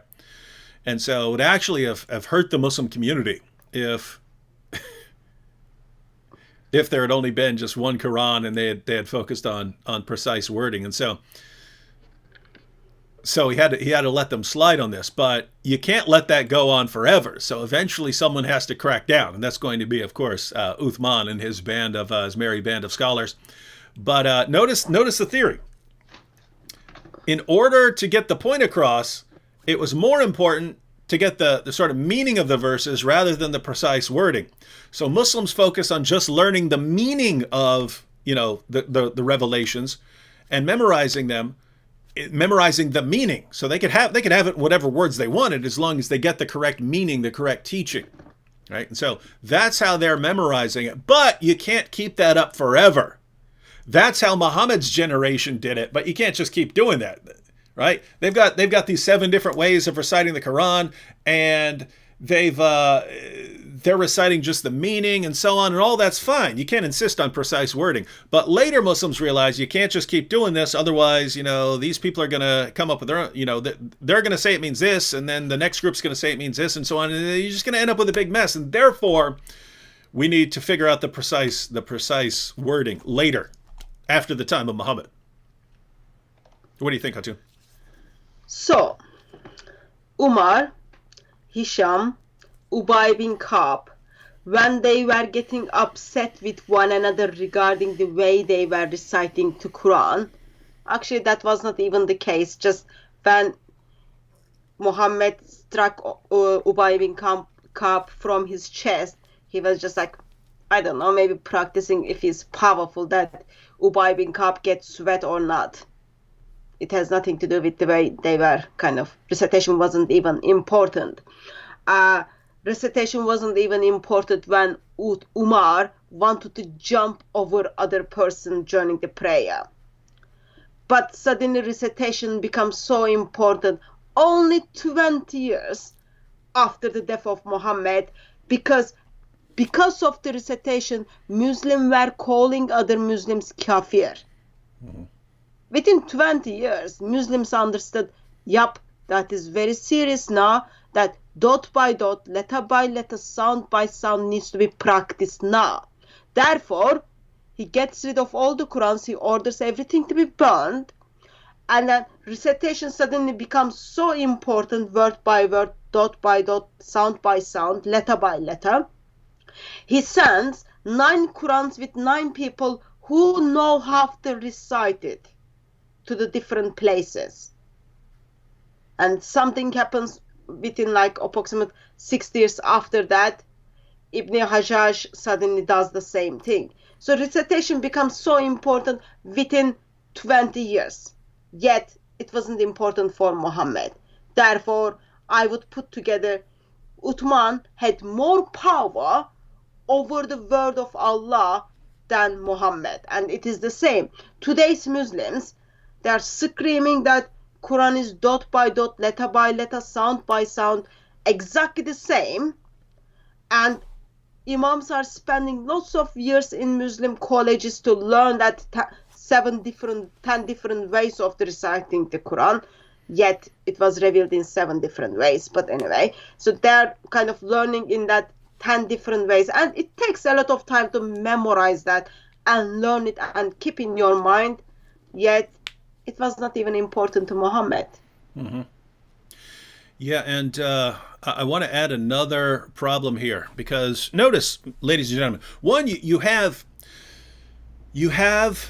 the facts, and then you have your hypothesis for explaining those facts, right? So we have the facts. We have different versions of the Quran with different words in Arabic. We have in the Muslim sources, Uthman ordering the Qurans be burned to cover up all the differences all the way back then. You have sources talking about entire chapters coming up missing. You have more than 100 verses coming up missing just from Surah 33. You have all of these different problems. And so the question is, don't forget the sheep. Yeah, and the sheep, verses being eaten by a sheep that are no longer in there today. Hey, you didn't, where'd you get that? I drew it. You drew that? Hey, we should have a contest. We should make that available and say, how do you caption this, right? In other words, people get to write in their own words, and then we'll have a contest and see who wins the contest for the best. We did the drawing Muhammad context couple of weeks ago. Mm-hmm. Oh, Muslims got so upset. They are still sending me emails that why I did that. But pictures were very good. But that one's perfect. Those with the without the words filled in, people love that, because then they get to insert whatever words, and then you have a contest on who. Yeah. Who is better Allah? Yeah. Sorry for distracting. So, what was I talking about now? Oh, I wanted to draw attention to. So you basically have the facts, right? We have the same facts. We have different versions of the Quran. You have all these interesting points about differences and changes in the Quran down through the centuries. But then you have, how are you explaining that, right?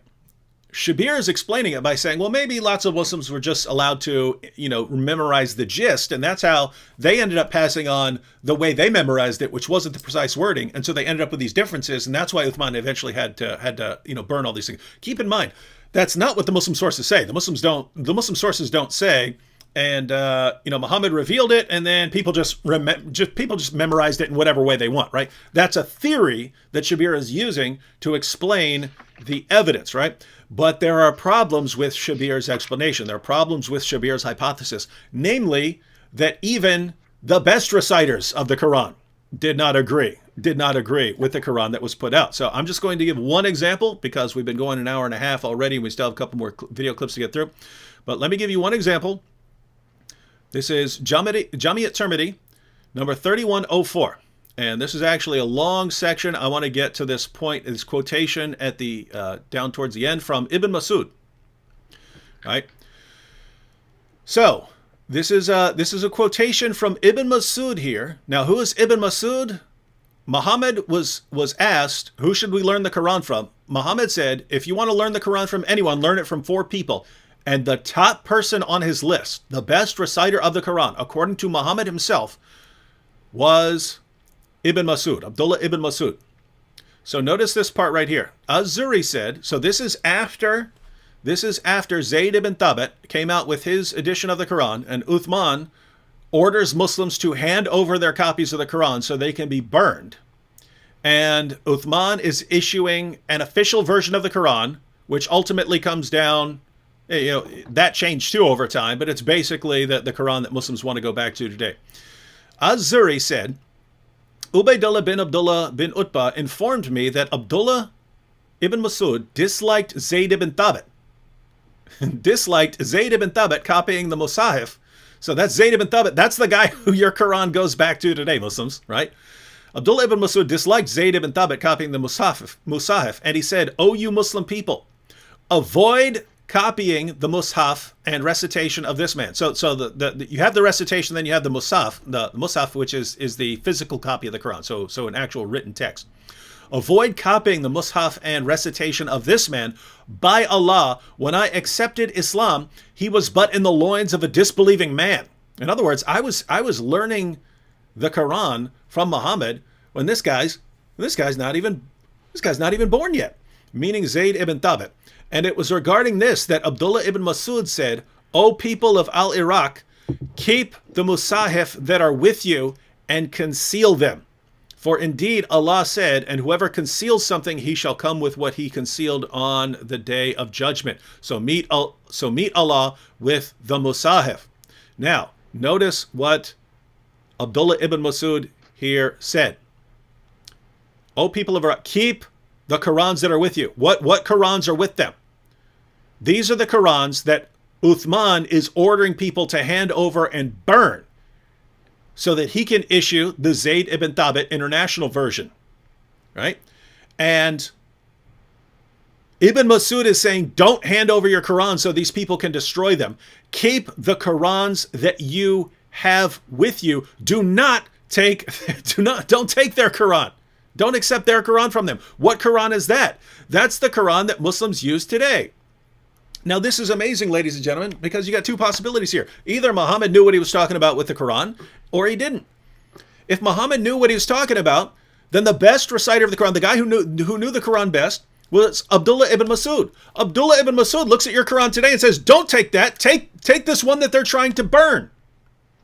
So he says, don't trust that one. Trust this one, trust the Quran that they're trying to burn. So, if you trust Muhammad, then you should trust Ibn Masud and not trust your Quran today. Alternatively, if you decide you're just going to trust the 1924 Cairo edition, which ultimately goes back to Zayd ibn Thabit's version, if you say, nope, we're going to trust Zayd ibn Thabit's edition, well, great, then you can't trust Abdullah ibn Masud, and therefore you can't trust your prophet that he knew what he was talking about with the Quran. So your own prophet didn't know what he was talking about with the Quran. Guys, do you not see it? How do you not see this, Muslims? How do you not see him? How do you not see this? You're saying we can trust this Quran, perfectly preserved. And Muhammad's top reciter of the Quran says, whatever you do, don't take that Quran. Keep your own Qurans. Don't hand them over. They're going to burn the true Quran and give you this other Quran. This is amazing stuff. This is amazing stuff. But keep in mind, ladies and gentlemen, perfect preservation right down to the letter. Miracle of Islam. It's a miracle. Islam has so many miracles. They got the miracle of perfect preservation, the miracle of reinterpretation. They've got all the miracles. Should we go on? All they need is Allah to practice the miracle of communication and communicate better. Yes, we can continue. All right. More from Shabir Ali. So how to capture the original words? It is said that the Caliph Osman, on whom be peace, commissioned a committee of some Muslims who were known to be good reciters of the Quran, skilled in the Arabic language, so that they could write it properly. He commissioned this committee to produce a copy of the Quran and to make copies of that and send those copies to the various parts of the Muslim empire. There are reports as well that prior to him, a previous caliph, Abu Bakr, had commissioned one of the persons in this committee, Zayd bin Thabit, to make such a collection, and that collection had been kept in his possession, the possession of the caliph, until he passed away, and then passed on to the second caliph, who then, on his death, left it in the care of his daughter, who, Hafsa, was a wife of the Prophet Muhammad, on whom be peace, and therefore for Muslims, one of the mothers of the believers. So these are all trustworthy individuals caring for and preserving the Quran. So, Abu Bakr put together, had a version of the Quran put together because he realized that lots of people were just learning the gist and they needed to fix this problem. So a lot of people just were going around reciting their own version. So Abu Bakr said, you know what, we need to fix this. We need to fix this. And so Abu Bakr had a copy of the Quran put out, and then it's passed on to Umar, the caliph, and then Umar passes it on to his daughter Hafsa. Any thoughts on this, Hatun? Also, just addition, the reason Abu Bakr compiled the Quran because people were dying in the Battle of Yamama. Therefore, they needed to put together the Quran so it doesn't mess up more. And just notice, Quran doesn't go to Aisha. Quran goes to Hafsa, Umar, and then Hafsa. And then what's going to happen is under Abu Bakr, it is the Zayd bin Thabit who is putting the Quran together.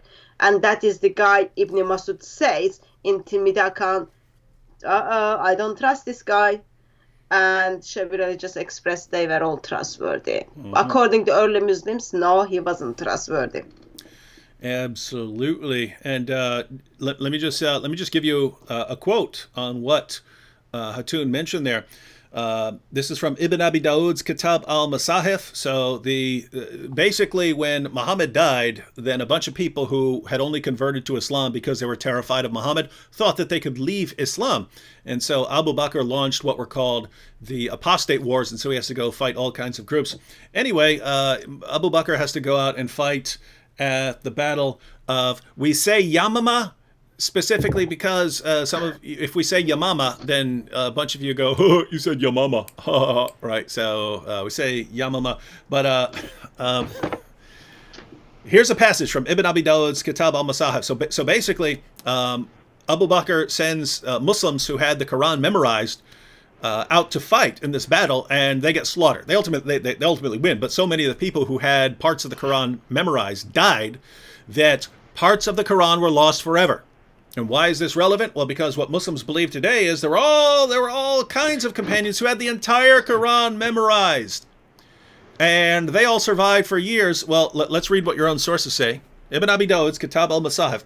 Many of the passages of the Quran that were sent down were known by those who died on the day of Yamama, but they were not known by those who survived them, nor were they written down Nor had Abu Bakr, Umar, or Uthman by that time collected the Quran, nor were they found with even one person after them. Did you catch that? Let's read it again.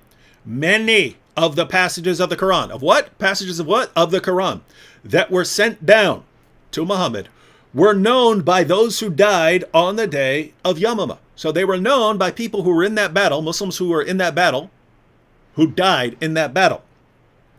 There were passages revealed in the Quran that were known by people who died in that battle, but they were not known by those who survived them, nor were they written down. So other people didn't have them memorized, nor were they written down, so they didn't have a physical copy, nor had Abu Bakr, Umar, or Uthman by that time collected the Quran, nor were they found with even one person after them. Now, this is amazing, because every Muslim wants to tell me, nope, there were all these companions, and they all had the Quran completely memorized, beginning to end. They could recite every word of it. And we read your sources, and it say, nope, there were a bunch of people who went into battle, and they died. They died in battle. And they were the only people who knew certain parts of the Quran. So we couldn't find the parts that they had memorized. We couldn't find them with even one person, and no one had written them down. Now, if no person knows them, and you don't have them written down, where have these gone? They've gone bye-bye. Yeah, you lost them. And as Hatun pointed out, ladies and gentlemen, according to this passage, that's why Abu Bakr said we need a physical copy of the Quran. We can't, Muslims today, the Quran can't be corrupted. We've got the power of memorization. And Abu Bakr realizes this is a horrible way of doing things because people who have it memorized die. Right? And so, and what's amazing, Hatun? What's amazing is that the Muslims we can read right off their pages. We can read right from their sources that the reason Abu Bakr decided to put the Quran in a physical book form was because so much of it was lost in battle. And the Muslims who are watching this will go, no, that's not true, because there were all these Muslims and they all had it memorized, and memorization is this perfect process, and none of the Quran was lost. And that's the amazing part. Muslims, where did you get that from? You got that from your leaders. Your leaders contradict your sources. We're reading your sources and saying your leaders are lying. You're looking at your leaders going, no, my leaders tell me the truth, so the sources must be lying. Abu Bakr must be lying. The Hadith are lying. All the Hadith collectors are lying. All our early sources are lying. These guys are all lying. We trust our leaders, not Muhammad's companions.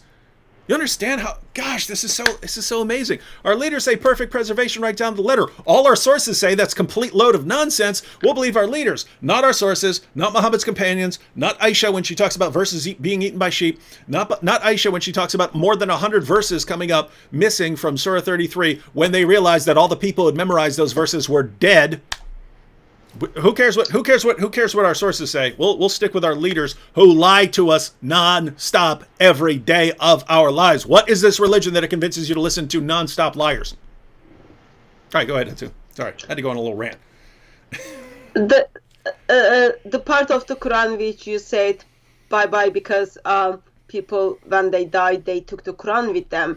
Can I just remind the people the number of those people? 70 people died in the Battle of Yamamah. Then Muslim world freaked out. They are going to lose whole of the Quran. 70 people. That already shows actually no. Quran wasn't in the hearts and minds of people. 70 people. And they took the Quran with them to wherever they went. End of their life. And then from that, what we have is we've got the second Quran. So that's the first Quran. And then we've got the second Quran under Uthman. And then we've got the same issue of memorization. As within like 20 years, Muslims are calling one another kafir in the battle. Therefore, that shows memorization was very, very weak. The way people are reciting now identifies other person as kafir. Memorization failed in the completion of the first Quran under the Abu Bakr. Memorization failed in the completion of the second Quran under Uthman. And then, of course, it was already failed at the time of Muhammad. So, And remember, David already expressed, Zayd bin Thabit is the one who is responsible to put the Quran together in the both of occasions. And one of the person which Muhammad says take the Quran from, Ibn Masud says, don't trust this guy. I don't trust this guy. Hold your Quran to yourself. So he's not very reliable at all. And then Uthman orders everything to be burned, and then Quran is being put together under one harf or ahruf, if you say, like plural is like in one version, which Shabir Ali was saying, oh, it might be the limit or the age, those kind of things. But Uthman makes that one version of the Quran. And then he sends people to different cities with the one version of the Quran. I think it's all so sad for me. It's like so sad for Muslims. In a sense, Allah was not even capable to protect his own word.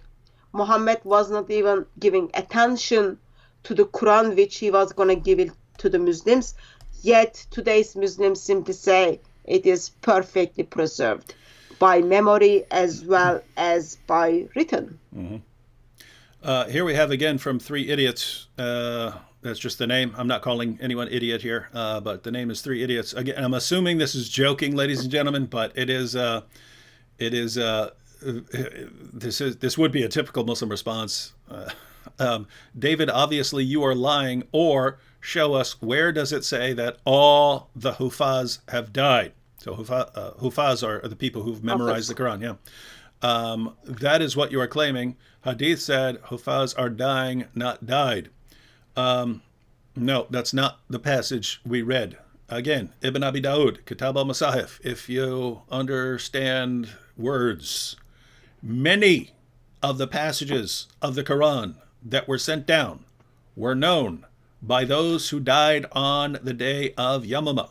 Notice, it's not one passage, it's many passages of the Quran that were sent down were known by those who died on the day of Yamama, but they were not known by those who survived them. They weren't known by the people who didn't die. They weren't known by those who survived them, nor were they written down. If they weren't known by the people who survived and weren't known and weren't written down, who had them? Nor had Abu Bakr, Umar, or Uthman by that time collected the Quran, nor were they found with even one person after them. Notice, many passages of the Quran that were sent down were known by the people who died in that battle, but they were not found with even one person after them, and they hadn't been written down, and the Quran hadn't been collected. So, again, I'm going to assume this is a joke, or I'm not answering any more questions because you don't understand words, right? All right. Anything else we want to cover before we watch these last couple clips? No, I think we can move on to the next one. All right. Shabir Ali keeps it going. Now, when Uthman radiallahu anh wanted to commission this committee to make copies of this, he then got Zayd bin Thabit, who made the initial copy, together with the others, to go through back over the whole process, collecting the pieces again, comparing with this original copy, and then making further copies and sending them to various parts of the Muslim empire. And so Muslims have made efforts at various stages to preserve, first, the meaning and message of the Quran, secondly, the text of the Quran in a written form, and thirdly, to copy it and send it out to various parts of the Muslim empire so that Muslims would have a reliable written record in addition to the memorized text of the Quran, so that both memory and writing would serve as the two modes in which the Quran has been protected and preserved and passed on verbatim to Muslims throughout the generations. I can't believe he said passed on verbatim after everything else he said. So putting all of this together from Shabir, we have one more clip, but putting all of this together, you had Muhammad. He gives the Quran out in 7 different ways, but we don't know what those 7 different ways refer to. Could be dialects. We don't know. And a bunch of people memorized the Quran, but not the correct, precise wording. They just memorized it in a way that would help them, which is amazing because the Muslims tell me the Quran is so brilliant, so perfect, and so perfectly easy to memorize, and blah blah blah blah blah. Why would people change it and then memorize it in some other way when the original way is so perfect and easy to memorize? But anyway, people were allowed during early Islam to memorize it however they want, as long as they got the point. And then later, Abu Bakr realized we can't let this go on forever. When, if you read the actual sources, the reason Abu Bakr compiled the Quran was because so many people died in battle who had parts memorized that were lost, and he realizes we need a physical copy because. Guess what? If we have a physical copy that's safe in someone's house, that's better than having people memorize it and then the people die and then we lose it. So we need a physical copy. So the reason Muslims have a physical copy of the Quran today is because so many people died and lost parts of it. The entire reason you Muslims have a physical copy of the Quran is because so much of it was lost in your perfectly preserved book. So then you had that book. Then Uthman realizes, wait a minute, there are people, we wrote down a copy of it, and Abu Bakr had that copy. He passed it on to Umar, who passed it on to his daughter. But Muslims across our empire now are reciting the Quran in different ways. We need to send out an official version of the Quran. So he has Zayd ibn Thabit do this work again. And when Muhammad's top reciters of the Quran, people like Ibn Masud, saw this Quran, they said, no, this is wrong. Do not accept this. Keep the Qurans, hide them. Do not hand them over to this man to burn them. And according to Shabir Ali, that's how Allah passed on his perfect book. So that now, whether you recite it or whether you have the text, you have it verbatim. What a mess. And even after that, it didn't work because I told you still got 37 versions. My goodness. So, something happened after it being verbalated along the way. That one perfect Quran under the Uthman give birth to 21st century's 37 different Arabic Qurans. Mm-hmm. Miracle of Islam. It's all miracle of Islam. Something happens in 700s towards 900s. When we look at the Islamic tradition, they are talking about, actually there were 50 different Arabic Qurans was out there and circulating.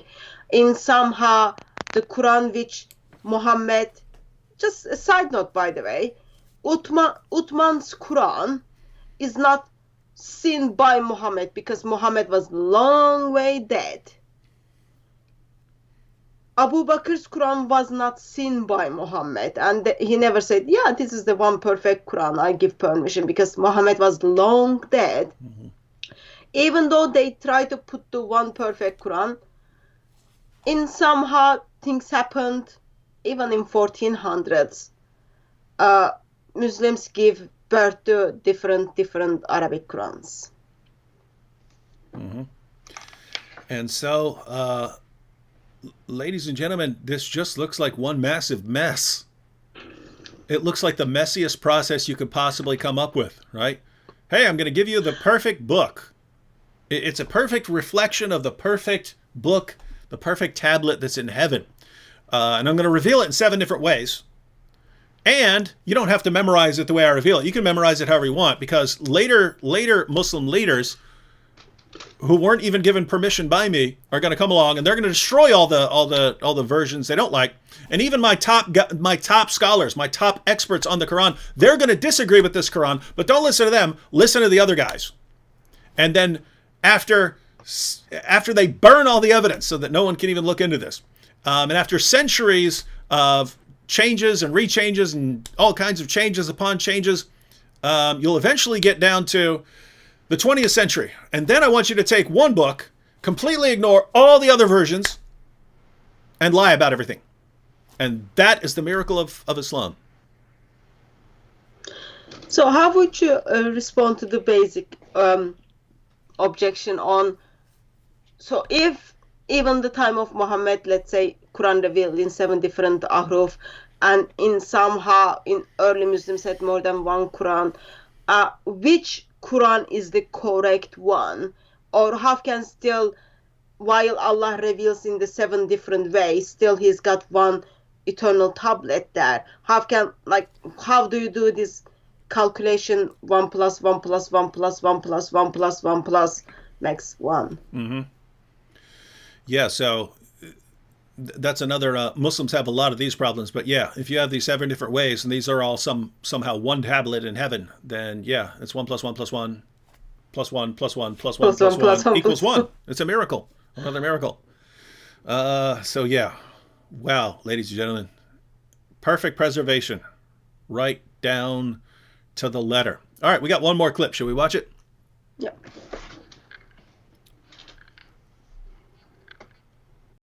Now, of course, we have to explain how did these variety of readings still manifest. Well, the text in which Uthman, on whom be peace, Uthman, may God be pleased with him, had preserved the Quran, was written without vowel points and without dots that distinguish between look-alike letters.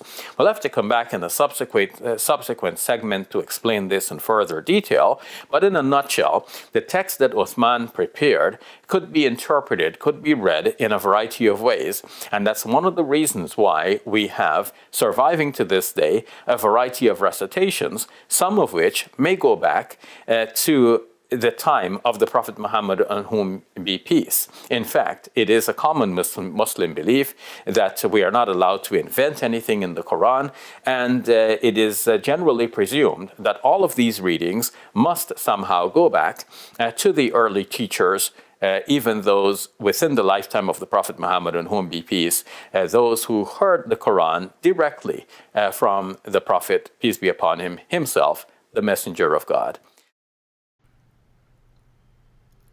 So now we have Shabir's third explanation for why we have different versions of the perfectly preserved Quran, right? So remember, because ladies and gentlemen, you need to learn this. You need to learn this so that when you're talking to your Muslim friend, you can explain this to them, and then you can show them the clips from Shabir Ali to verify that this is the new emerging position on these different versions of the Quran. But one, the Quran was revealed in 7 ahruf, even though we don't know what ahruf means, but there are 7 different Qurans, right? So that's one. 2, lots of early people, the time of Muhammad, they didn't care so much about memorizing it word for word. Who cares about that? Who cares about the exact wording? Just get the main point. And you can memorize it however you want and put it whatever words you want, as long as you memorize, as long as you get the point across. Later Muslims, after the time of Muhammad, they had to crack down on this, and they had to pick which ones were the original wording and which ones were false.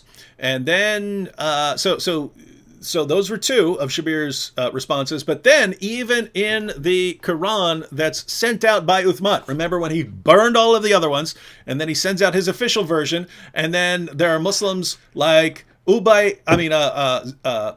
Masud saying, don't take that Quran. Do not take that Quran.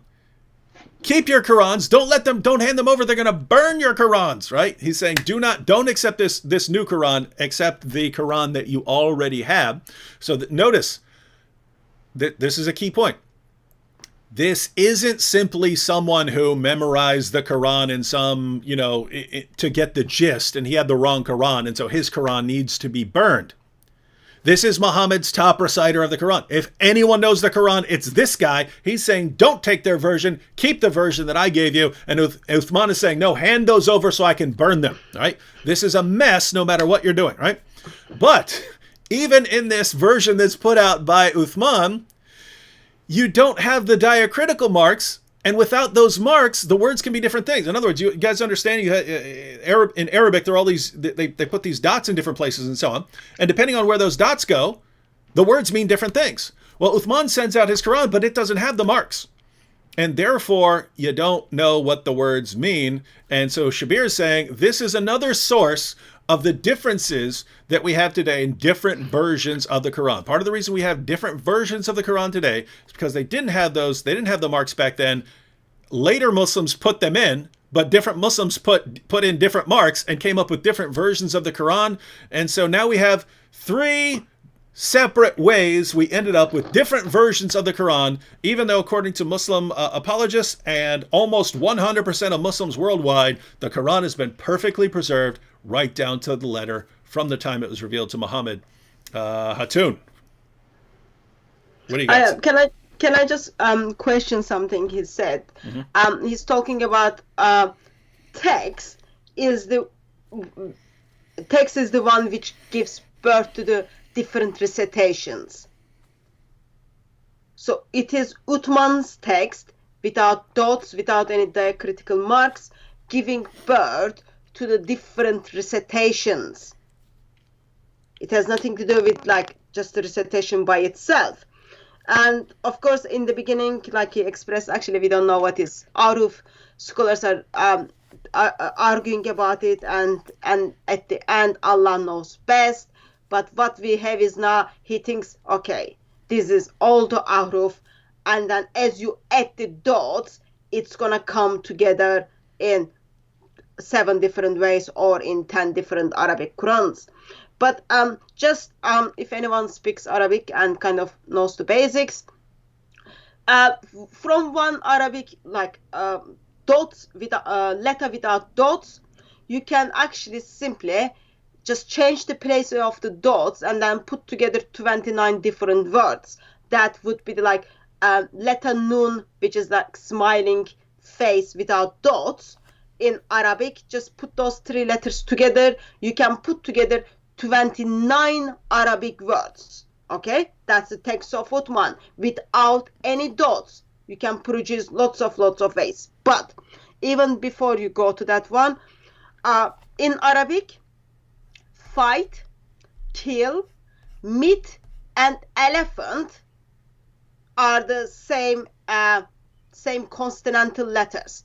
Just when you change the dots, the way you place the dots for the consonantal letters and the critical marks, meet, elephant, fight, and kill will be in the sentence, which one you want. Therefore, when we look at the certain hadiths, we see a narrator says, oh, I don't know if Muhammad said meat or elephant. Because text was already without dots, messed up. But what happens is 21st century Muslim says, actually, dot by dot, while text didn't have the dot, letter by letter, sound by sound, and the dots are the which affecting the sound, it's all perfectly preserved. That doesn't look very perfect preservation to me at all. Yeah, it looks like the exact opposite as far as I can tell. But I think we deserve an appearance of the shredded Quran there. I just put the shredded Quran on the screen, ladies and gentlemen. If you're new here and you don't know what the shredded Quran refers to, that's from Surah 15, verses 90, 91 and 92, which refer to the Quran being shredded. And yeah, you can see why we might want to say that the Quran has actually been shredded. What a messy, sloppy process for a book that's been perfectly preserved. All right. I am a bit disappointed that you thought Quran must be fit enough to have 6 packs. It's shredded. Yeah, but you can, when you look from the distance, you kind of think like it has 6 packs. It does. It's shredded. Not fit enough though. What? Quran is not fit enough. Not like, I don't think it did that much exercise because it got burned very easily, destroyed very easily. Do you guys use the word shredded over there in the UK? We do, yeah. You mean shredded when someone works out and they get all their muscles? Yeah. So so double meaning there. Yeah. All right, guys. I see there are a lot of people over in the super chat, but we've been going over 2 hours, and I have to record a video, so gonna have to take a rain check on. Yeah, there are too many. They're like looks like 25 super chats. All right, yeah, we'll take another half hour to go through these at least. So we're gonna have to go ahead and sign off here. Hatun, how can people stay in touch with you, follow what you're doing, support your work, any of that? So if you are in England, please do come to Speaker's Corner. If you are not in England, you can follow our work on YouTube through DCCI Ministries. And if you are committed Christian and if you want to disciple ex-Muslims, please do send me email, because we are currently doing online disciple of ex-Muslims internationally and we need help in that area. But easiest way is just go to YouTube, find DCCI Ministries, and you can follow us over there. All right, and ladies and gentlemen, I should have up a video later tonight, and tomorrow I'll be live again with Shameless Sam Shamoun. Wait, someone's saying at Shamoun in the chat. Is Sam actually there? Because I might have to block him. He's a troublemaker who always spreads complete nonsense. But I'll be on. Sam says, "Did David speak for 95% of the time again?" Sam always finds something to complain about. He's a total hater. That's why no one should listen to him or follow his live streams. All right. Catch y'all later. Again, video later on. Did I remember to put a... Yes, I put a link to Hatun's channel in the description box. So be sure to subscribe to her channel and follow the videos they put out there. And see y'all tomorrow. Be here with Sam Shamoun.